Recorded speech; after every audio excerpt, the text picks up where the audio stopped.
Bonjour, bonsoir à toutes et à tous et bienvenue dans le premier épisode de cette émission dédiée aux mèmes dont je n'ai pas encore trouvé le nom, mais il y aura sûrement un titre dans la vidéo que je uploaderai. Bienvenue dans le premier épisode. Aujourd'hui, la guerre des mèmes a commencé en France.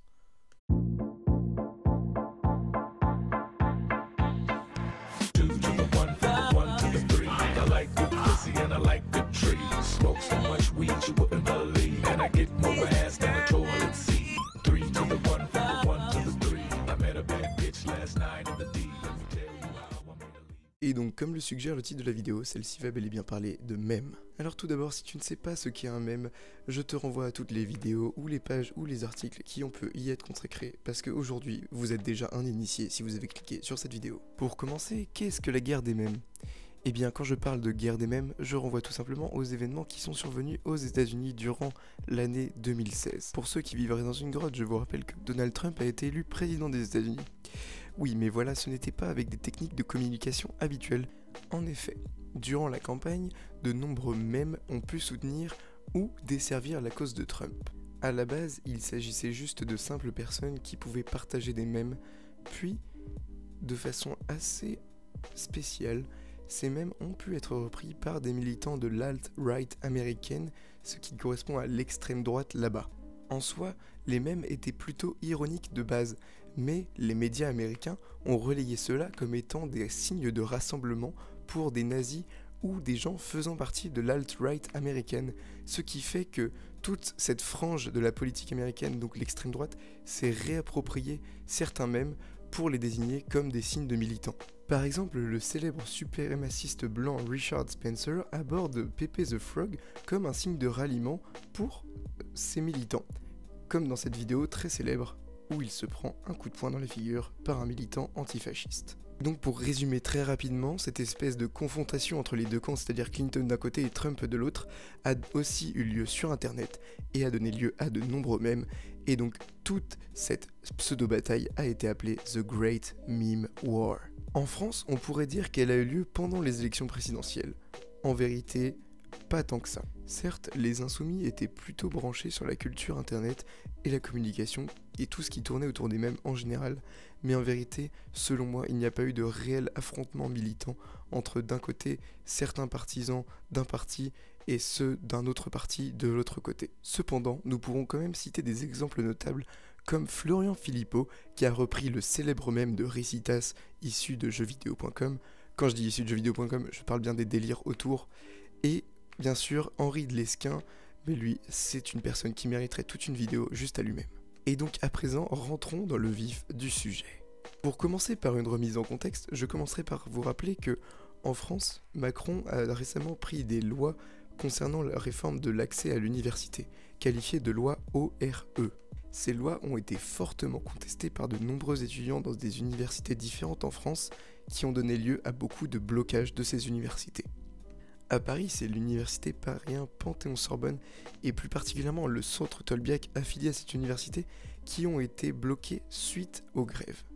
Pour résumer, les étudiants sont entrés à l'intérieur, ont fait des assemblées générales et ont voté un blocage, tout simplement, et ils ont vécu à l'intérieur de l'université, et ce quasiment depuis la mi-mars, donc ça fait quasiment un mois maintenant. À la suite de ces événements, les étudiants se sont divisés entre ce que je qualifierais de deux camps.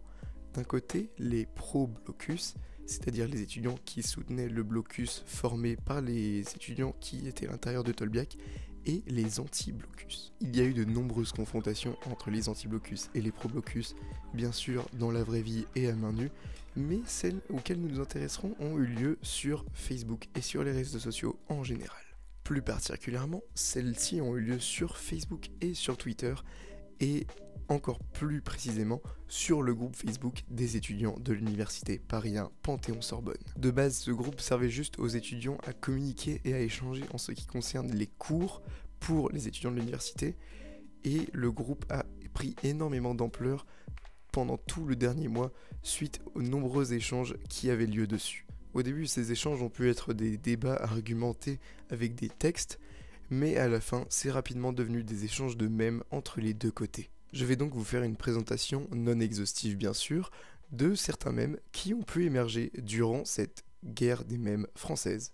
Alors, Chien Guevara et la commission Brocoli et Patate sont deux mèmes qui sont issus de vidéos qui ont été publiées par une page Facebook qui était en soutien aux étudiants qui faisaient le blocus à Tolbiac et opposés à la loi de Macron. En effet, ces étudiants passaient leur journée à filmer le quotidien, donc à l'intérieur de l'université qui était bloquée et était entre guillemets le seul pont entre Internet et les gens qui étaient à l'intérieur de l'université et a permis de beaucoup communiquer en général. Chien Guevara est tout simplement un chien qui apparaît dans l'extrait vidéo suivant.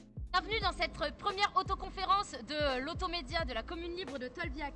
Alors pourquoi un automédia et pourquoi une autoconférence? Nous avons constaté depuis le début du mouvement que notre parole n'était soit pas relayée, soit complètement détournée par les médias classiques. Du coup, nous avons décidé de nous saisir de cette question de communication, de produire nos propres images, de produire nos propres contenus qui seront publiés sur tous nos réseaux sociaux et qui seront évidemment relayables par les journalistes. Eux qui viennent en disant qu'ils ont envie de suivre le mouvement et qui finalement racontent n'importe quoi sur nous, là ils pourront enfin avoir des vraies images de la part des vrais occupants de la commune libre de Tolbiac. Vous pouvez le voir, c'est un chien qui apparaît à côté de gens qui font une explication du mouvement du blocus, ce qui rend la situation assez ironique.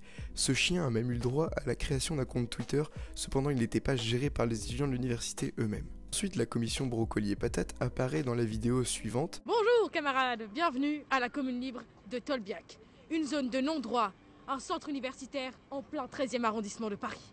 Ici, la fac est occupée depuis maintenant une semaine. Plus de 16 ascenseurs, des centaines d'étudiants, une vraie prise d'otage. Allons voir ce qu'il en est à l'intérieur.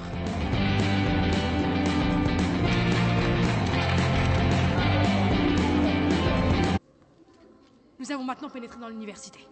Ah, là-bas, j'aperçois un premier spécimen. Alors on est en train de faire cuire des patates et de mettre des brocolis dans des patates pour manger des brocolis et des patates. Et un peu de sel aussi. Et du sel dans les brocolis et les patates. Ça sent bon. Cet étudiant interprétait tout simplement une parodie de Bernard de la Villardière s'infiltrant dans une zone de non-droit et faisant un faux documentaire. Et donc la commission Brocoli et Patate est tout simplement des étudiants en train de cuisiner et c'est le nom qui a tout simplement retenu l'attention de beaucoup de gens. Vous pouvez le voir, cela a donné lieu à la création de beaucoup de mèmes et beaucoup de personnes ont passé beaucoup de temps à shitposter sur le groupe. Il y a eu notamment la création de beaucoup de copypasta qui étaient tout simplement des messages postés par différents étudiants et qui au final étaient repostés sans fin juste pour pouvoir se moquer d'eux. Un groupe Facebook consacré aux mèmes porté sur l'université Paris 1 a même été créé. Bien sûr, il existait avant les événements, mais comme vous pouvez vous en douter, il a complètement explosé au niveau de l'activité juste après les blocages. D'ailleurs, il y a eu beaucoup de mèmes sur les différents syndicats étudiants, entre d'un côté l'UNEF, qui est un syndicat connu pour être porté plutôt à gauche, et l'UNI, qui est un syndicat connu comme étant porté plutôt à droite. Et d'ailleurs, pendant les blocages, un autre syndicat étudiant, qualifié de syndicat d'extrême droite, a pu émerger. Et tout cela, bien sûr, comme vous vous en doutez, a donné naissance à de nombreux mèmes sur le groupe. Aujourd'hui, à l'heure où je parle, l'université a été débloquée par une intervention de CRS commandée par Georges Haddad, le président de l'université, qui a d'ailleurs aussi été l'occasion de nombreux mèmes à la suite de son intervention télévisée où il a sorti des phrases qui ont été tout simplement l'occasion de faire de nombreux mèmes. En réalité, on peut noter qu'il y avait une forte opposition idéologique à l'intérieur des mèmes, puisque les mèmes qui étaient faits par les étudiants pro-blocus en général portaient plutôt des idées qui étaient portées à gauche ou très à gauche, tandis que les mèmes anti-blocus étaient en général faits par des étudiants qui étaient qualifiés d'étudiants de droite. Donc il y avait vraiment une forte opposition idéologique à l'intérieur des mèmes et en général entre les gens qui les publiaient puis qui débattaient en commentaire. En réalité, cela est à prendre avec des énormes pincettes puisque la plupart du temps les mèmes sont faits dans un objectif de faire rire et donc avec beaucoup de second degré et aucun parti pris derrière, ou alors l'auteur s'en fout complètement tout simplement. C'est-à-dire que beaucoup de mèmes avaient pour but de provoquer des réactions comme la rage ou le rire, et donc ça pouvait tout simplement être du pur shitpost ou tout simplement du pur hameçonnage afin de déclencher les réactions les plus vives et encore plus se moquer de l'interlocuteur. Aujourd'hui, même si le blocage du centre Tolbiac est terminé, les mêmes continuent d'affluer puisque la lutte s'est étendue à d'autres écoles et ou universités, ce qui fait que des deux côtés on continue à avoir des pro-blocus et des anti-blocus, ce qui génère continuellement une nouvelle source de mèmes et de gags.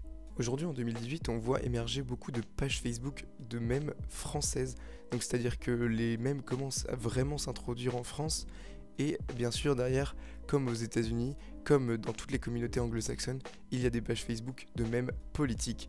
Donc par exemple, totalement au hasard, mème royaliste, qui est une page de mèmes royaliste comme vous l'aurez deviné, où là on va plutôt avoir des mèmes portés à droite et donc contre les idées de gauche, et de l'autre côté on pourrait avoir mème autoréduit du schlagistan libre qui va mettre des idées plus de gauche en avant, mais bien sûr toujours dans un côté ironique. Plus généralement ça mériterait une vidéo et j'ai pas le temps d'expliquer ça en 10 minutes, donc c'est ici que je vais conclure. Cette guerre des mèmes n'est pas terminée, elle ne fait peut-être même que commencer, elle se poursuit sur Facebook, sur les groupes et sur Twitter, avec tous les militants actifs des deux côtés, et les shitposters bien sûr qui sont les plus gros contributeurs.